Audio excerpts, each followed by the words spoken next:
This is Will Spencer from the Renaissance of Men here with the new Red Man Group and Carnell Smith. Nice to meet you, sir. Hey, nice to meet you, Will. How are you? I'm doing well. How are you doing? How are you enjoying your time here at the 21 convention? Man, it's my first convention, man, but it is phenomenal. Yeah. Man, what I've liked about it is the brotherhood, the opportunity to meet some people that I've known for years, but this was our first chance to meet in person. Like who? Steve Williams. Okay. Also, I've met Eric Carroll before. I've seen Melissa Isaac, some of the other folks that were here. And then others, I've seen some of their stuff on YouTube, and that was my first time also meet them, like Jeff, Pastor Jeff. Mm-hmm. Man, awesome guy. Yeah, And then I just wish that sometimes I could have been in two places at once. Right, yeah. I hadn't quite mastered that one though. Takes practice, but eventually, I mean, I can't, I'm guessing, I'm still working on it. So what was the title of your talk? So the title of my talk was, I don't think I actually gave it a title. I just talked about how there's an epidemic where men and boys are going to jail and prison for something they didn't do. Say more. Yeah, well, it was about my book. I'm the author of Trapped by Law, and I wrote on the topic of trapped by law because men and boys worldwide are being forced to pay child support or child maintenance for children that have been proven to not be theirs by DNA testing. And what DNA testing has revealed on an annual basis, that roughly 30% of the men and boys who get tested turn out to not be the dads. 30%? 30%. So wait, 30% of children are not the children of the supposed fathers? Not the children that were born. We only know out of the guys who actually got a test. So think of it like as a good sampling. If you thought there might be a problem and you did sampling and you confirmed 30% of those who were sampled confirmed there was a problem, would you think you needed to do more data samples? I think so.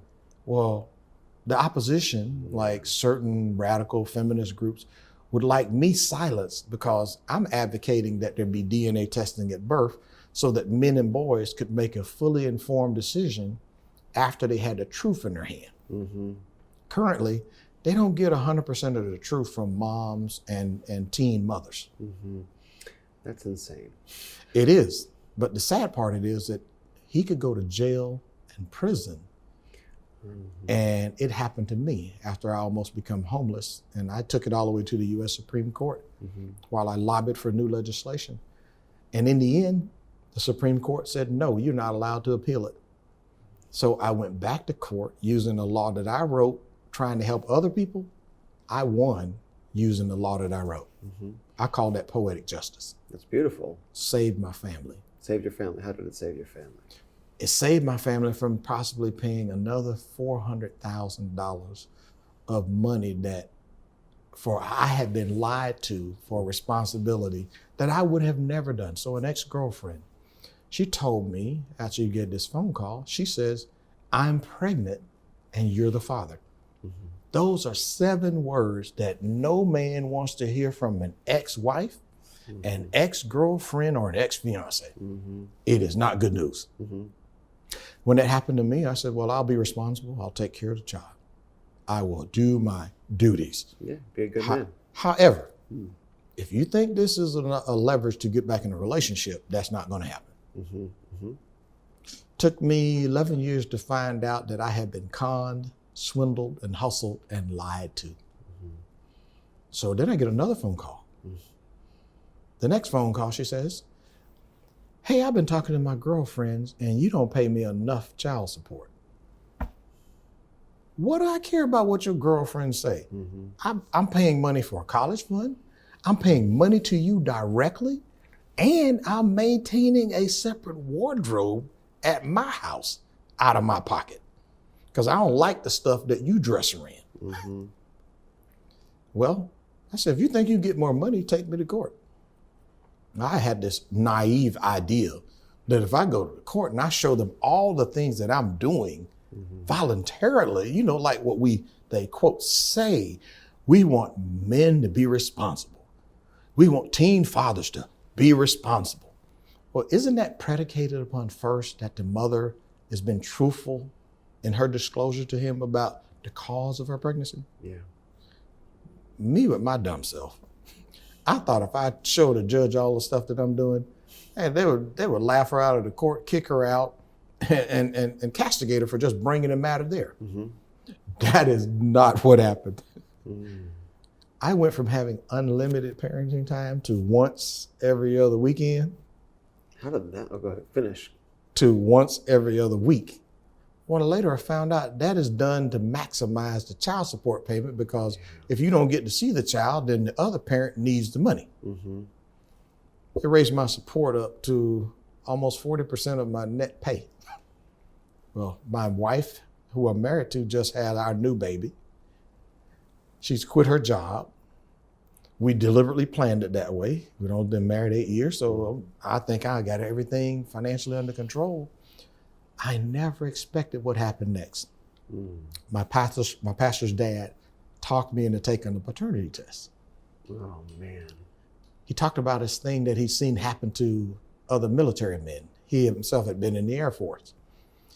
And I took the test expecting to prove to him that I was the dad, just like she said. Mm-hmm. Well, that's not what happened. Mm-hmm. Yeah. I got the goose eggs when it came back. The result said 0.0% paternity.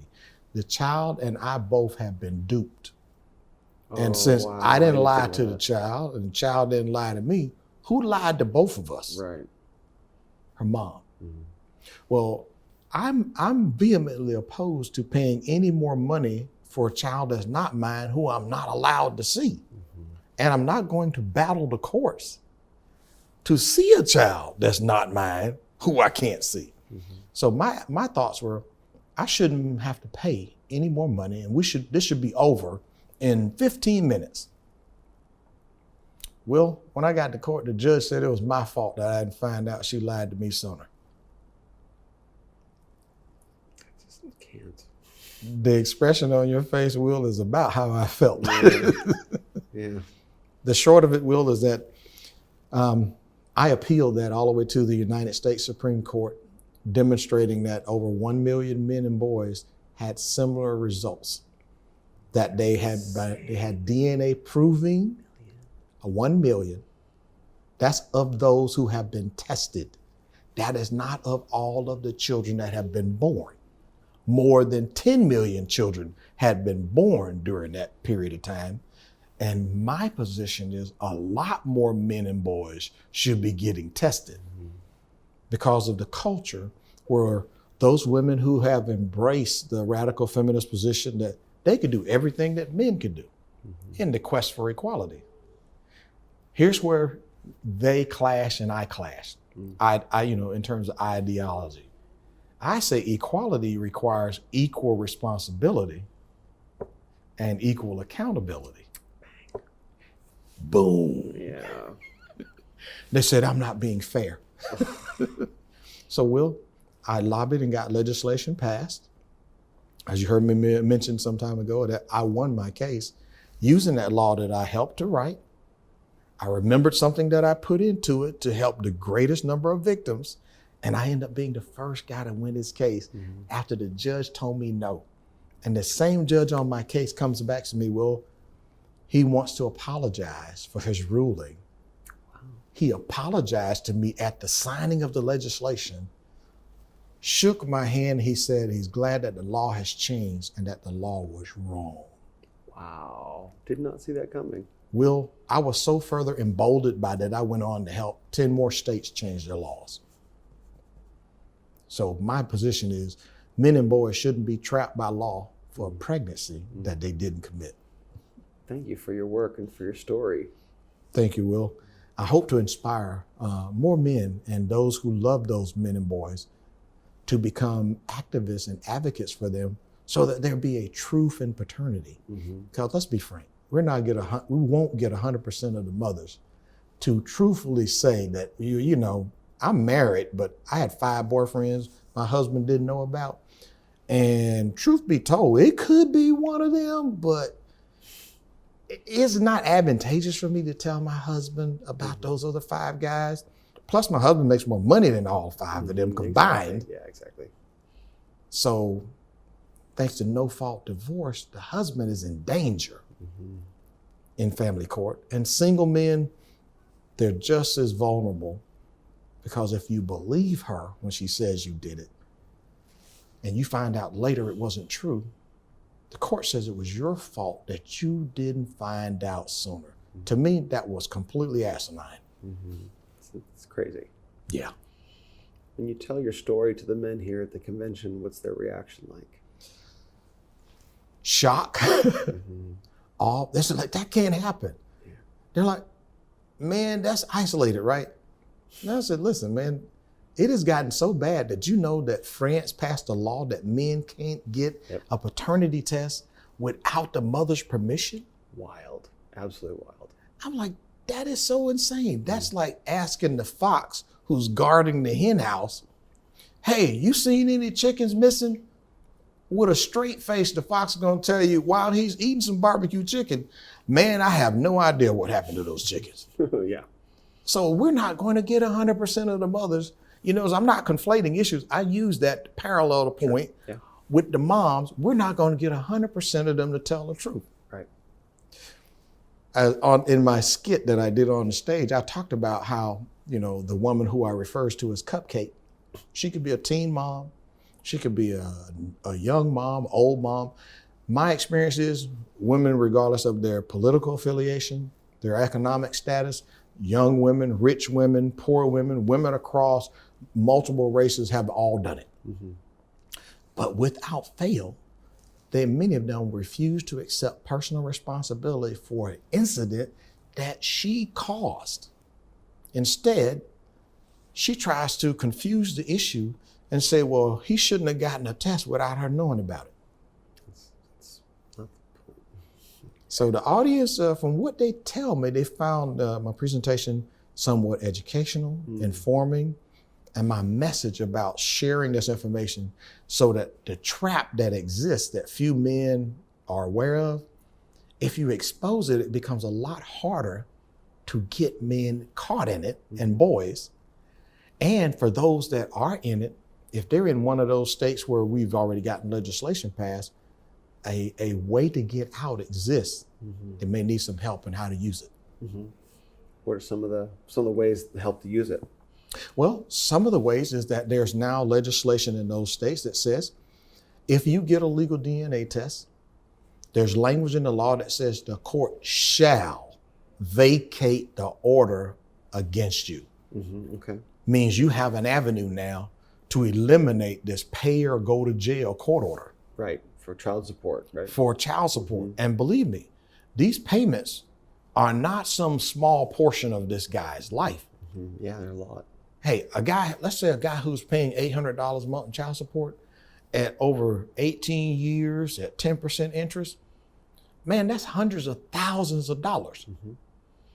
Do you know what kind of car you can buy when you come into a lot with cash like that? Or better yet, what about if he just wants to take some time off, work on himself, you know, improve himself, make him a better man, up his game? Do you know what you can do spending several $100,000 on yourself to improve your life when you don't have responsibilities for somebody else that you had no hand in creating? Most people tell me, says, house, most people tell me, says, you know, you make some very common sense approaches about this. Who would oppose this? That was my next question. How can you write a law banning a father from finding, like in France, finding out whether a child is his? What's the rationale behind that law? My opinion, in those countries and places where they have pedestalized women, almost to a worship status, in France, I dare to say, is one of those places. Sure, yeah, it's Europe. Then they don't place responsibility. And to me, that's almost like treating women as the forever child syndrome. I'm like, no, hold on. Radical feminists said they wanted equality. That's right. I'm gonna make them step up to the plate. You don't get to be the forever child with somebody else looking out and protecting you. So you don't want the patriarchy, then you don't get the benefits of the patriarchy. Mm-hmm. Yeah, girl, you want to say go, girl? Come on. Guess what we gonna do? Mm-hmm. Every man and boy who's been accused of causing a pregnancy, he should have the right to confirm it. And if the confirmation says he didn't do it, Carnell Smith believes she should have to make restitution plus damages, and then be required to pursue the person she had her fun with, because they're the ones who created the child. They're the ones who had all the fun creating the child. They should get all of the responsibility. Now, what's wrong with that approach? Seems pretty common sense to me. Seems pretty fair. Be careful, Will. People will say you're radical like me. Radical ideas are thousands of years old, apparently, right? Absolutely, absolutely. Yeah. Well, I'm happy to be a radical with you. Well, Will, likewise. I feel like I'm in good company. Yeah, for sure. So what have been your impressions of the convention overall?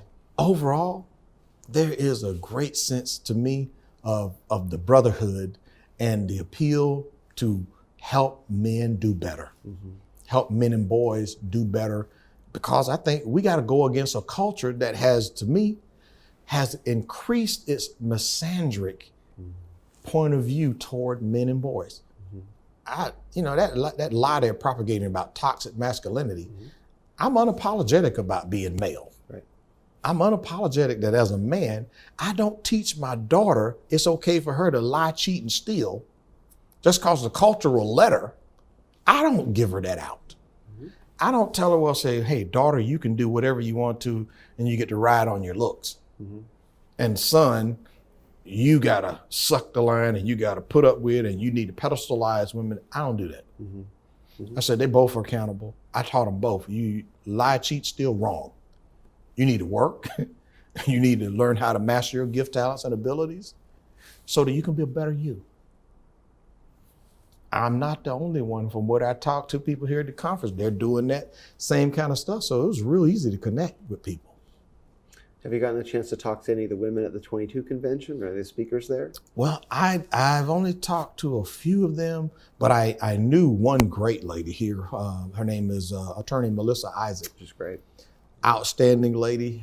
Got a chance to meet her on Dad Talk Today when we were at a television studio to record a taping there for Dad Talk Today. And I found out that she also supports many of my viewpoints on helping men and boys not be trapped by law. And her as an attorney, she is skilled in using law, and her firm is a men's rights, father's rights attorney law firm. I was like, girl, where were you when I needed a lawyer? But I love what she does. I love the fact that she doesn't subscribe to the rad femme. She is one of their more vocal opponents. Yeah, for sure. I have mad respect for her, and every lady that's like her that says, you know what, we don't want special favors. We want equal treatment, but we also willing to be equally responsible and equally accountable. I can't have nothing but respect for ladies like her. Amen to that. Where can people go to find out more about you and what you do and learn your story? Okay, well, for people to connect with me, it is a very simple word. ThePaternityCoach.com. Excellent. ThePaternityCoach.com. One word, and that'll connect you to all of my social media, Twitter, Instagram, YouTube. If I left one out, it'll be there. It's already there. And the national survey that we have for paternity fraud victims. I partner with a sociologist, so we want to get feedback from a group that no one ever asked, the men and boys who have been paternity fraud victims, to get feedback from them, because there should be social services for them. There should be therapeutic, there should be mental help, there should be some legal help for them. And sad thing is, men, they pay taxes, men pay taxes, but there are almost no services in the social construct for men. And when I had a client commit suicide, it furthered my passion to keep doing this. So thepaternitycoach.com is how you connect with me. Who knows? I do work with a limited number of people in a consulting capacity. I take a few clients every now and then. And if they wanted to explore whether or not that we could connect together, and if we're a good fit, who knows? We might work together. Sounds great. Thank you so much for your work and for helping men and for your Thank you, You're a Will. very brave crusade. Hey, a lot to be said when you're facing pay or go to jail. That is true. You can be highly motivated. That'll motivate a man for sure. This is Will Spencer from the Renaissance of Men here with the New 21 Report and Carnell Smith. Thanks so much. Right.